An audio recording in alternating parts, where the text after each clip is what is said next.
Hey, Cornell, it's Trevor Gross from CUTigers.com. How good did it feel on Saturday night to break out the orange breeches and clinch your sixth straight ACC championship game berth? I guess it's the fifth straight for you personally. It felt amazing. We know when we pull out those orange pants, it's really business, and we just wanted to go out there and take care of it and leave no doubt, and I think we did that. What do you think the difference was for y'all in the second half when you really opened things up? I guess it was the last drive of the first half when you scored that touchdown in the 4 minute offense. But in the second half, you all really opened things up offensively. I don't think it was much of a difference between the first half and the second half. We only had 4 possessions in the first half, and we ended up scoring 3 out of those 4. The second half, our defense really created turnovers and gave us more opportunities with the ball, and we just went out there and made the most of them. So shout out to them for holding it down. But the second half, we just wanted to make. We knew that they were trying to hold the ball, so we had to ensure that we made every possession count, and we did that.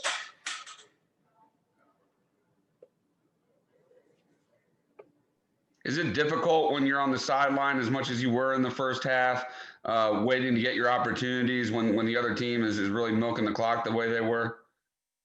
No, you just have to trust your preparation and go out there and just execute to perfection, really. And I think we did that on Saturday, and it showed.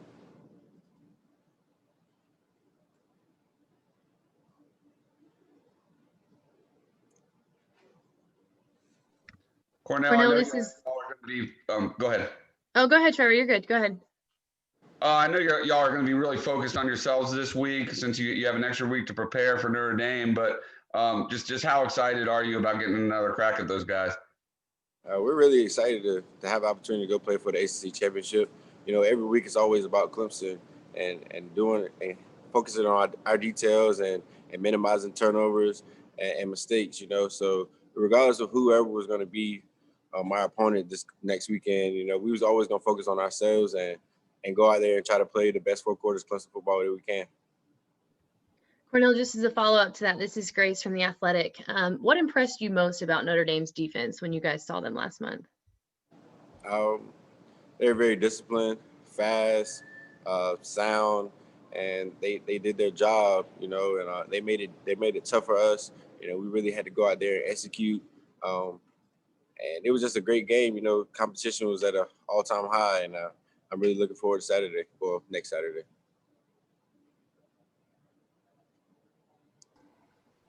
Cornell, it's Trevor again. Were you aware that you were 10 yards shy on Saturday night of standing alone in the record books with 4 straight 100-yard reception games?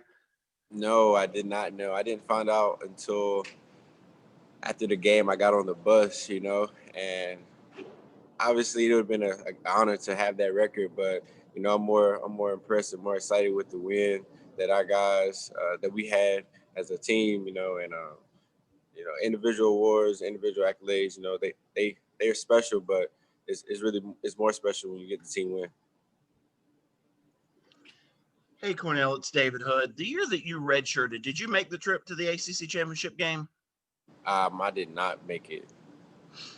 So you've been 3 times. What is maybe your favorite memory of an ACC championship game? Whether it's at the game, before the game, after. What is a favorite memory for you?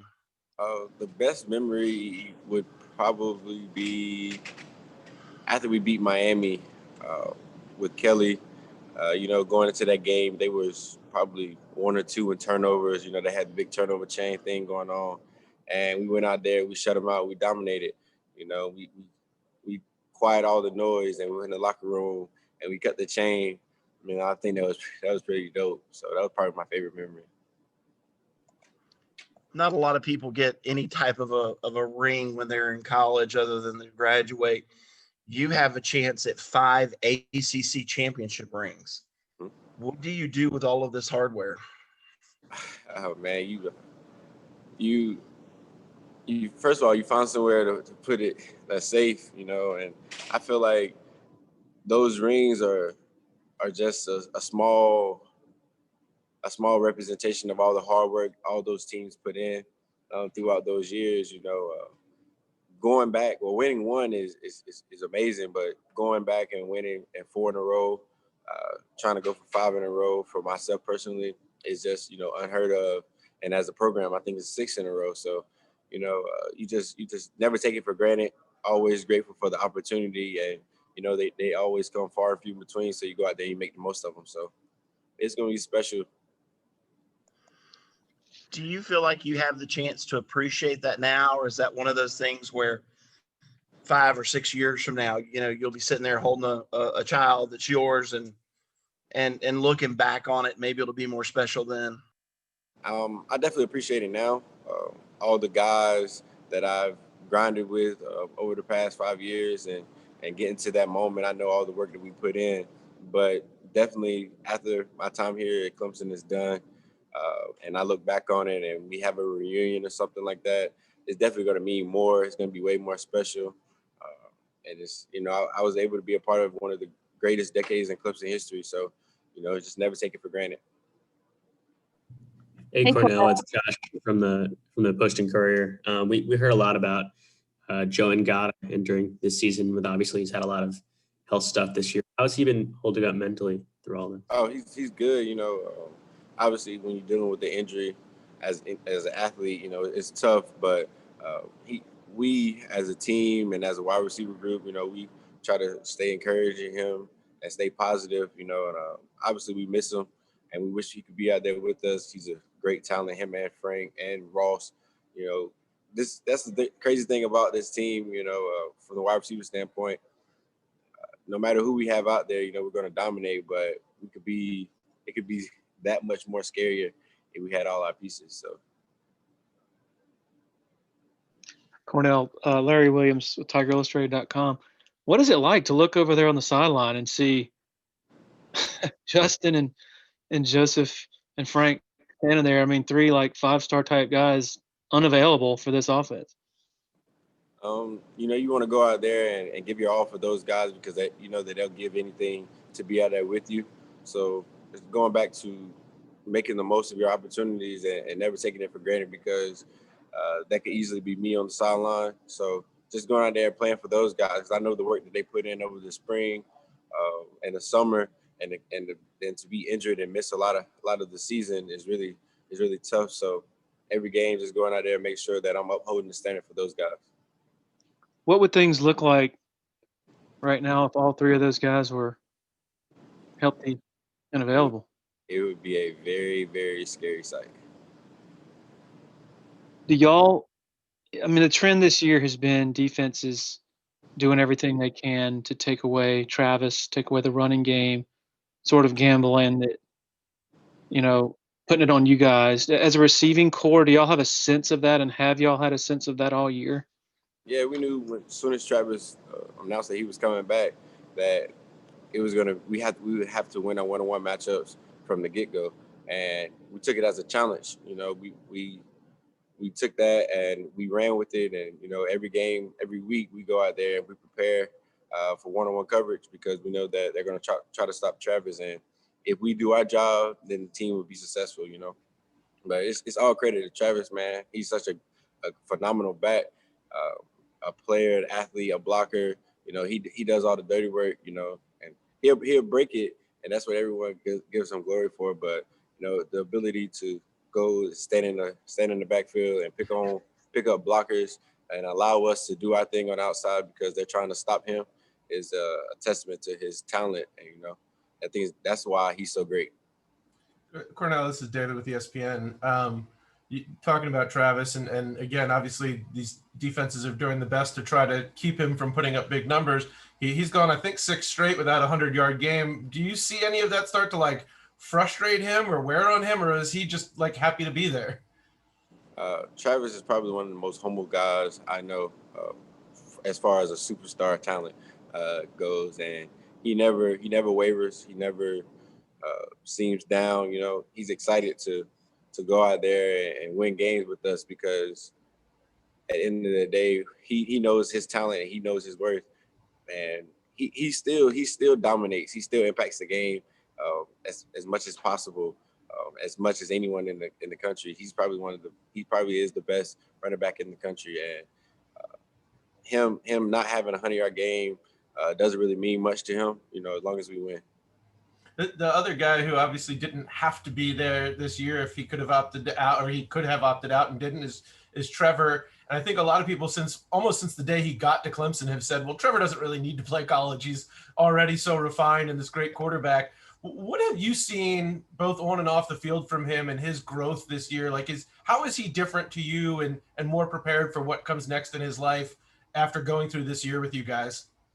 He attacks every day as if it's the week of the national championship. His preparation, the way he practices, his intensity, his attention to details, his focus. And, a guy of that talent, if you add all those ingredients and combine his work ethic, man, it's amazing. And every week you see it, it seems like he gets better every week. And I'm just blessed to be able to be on the same field as him and to catch passes from him. I remember talking to him after his freshman year, and it felt to me talking to him that he was very much kind of interested in trying to define who he wanted to be as an adult, a grown man before he went out into the NFL and makes millions of dollars. How much do you think that all the stuff that you guys did together this summer in terms of social justice stuff and the We Want to Play stuff, do you think that was a little bit of an important step for him in doing exactly that, kind of defining who he wanted to be at the next level? To me personally, Trevor's a phenomenal college football player, but he's an even better person. And, the media doesn't see half the things that he does and off the field. And the things that we did over this summer is just a small portion of what he normally does from day to day. He's a great guy. He'll stop and take pictures with anybody and sign whatever you need, and that's just who he is. He didn't need this summer and the social justice movement to help him define who he is. He's a man of God, and he's a better friend than anyone can ask for. He's very loyal, and he'll do anything for you. And those things alone sets him apart. But to add on the fact that he's a even better football player is just amazing. So, thanks, man. Hey, Cornell, this is Anna with Clemson 24/7. This might be kind of a dumb question, but obviously you've faced Notre Dame's corners. They've faced you. Is there an advantage more so for a wide receiver or a corner than the other after already having faced each other on a one-on-one type of situation in terms of knowing their tendencies and kind of how they play? I wouldn't say it is. Every week you have to prepare and get better. We played a couple games since Notre Dame, and they played a couple games. So you have to go back to the drawing board and start fresh. You can't go in there with the mindset that, I did this or I did that, and he's going to do this, he's going to do that. Stats, touchdown catches, they don't roll over from week to week. So you have to go back and visit film and study it and get to know your opponent, start from fresh all over again and go in with the mindset that you're trying to dominate. So it's really no advantage.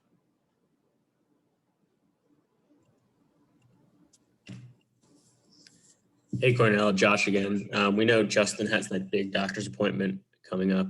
Just from what you've seen from him, how are his spirits? What's his kind of his mindset going into that? Justin comes in here. He works every day. I feel like, he ran routes with us a couple times, and I feel like he hasn't had a drop off since the injury, and it's amazing to see. His spirits have been high. He's laughing, joking, smiling. And obviously, I'm praying for him. I would love to see him back on the field soon. He's an unbelievable talent, and having him, it would be that much better. So he's definitely in high spirits, though. Cornell, just as a follow-up to that, this is Grace again from The Athletic. What have you guys learned from Justin this year as he has had to navigate all of that? Oh, man, just really not taking stuff for granted, especially with this year. In football, normally you're always an injury away or whatever, but this year, you got an injury, you got COVID. So just really just having a greater appreciation for the game and coming in every day and working as if you might not get tomorrow. So it's really been the mindset for the whole team. But learning from Justin just how to work and how to handle adversity and in a hard time, and I feel like he's the perfect example of that.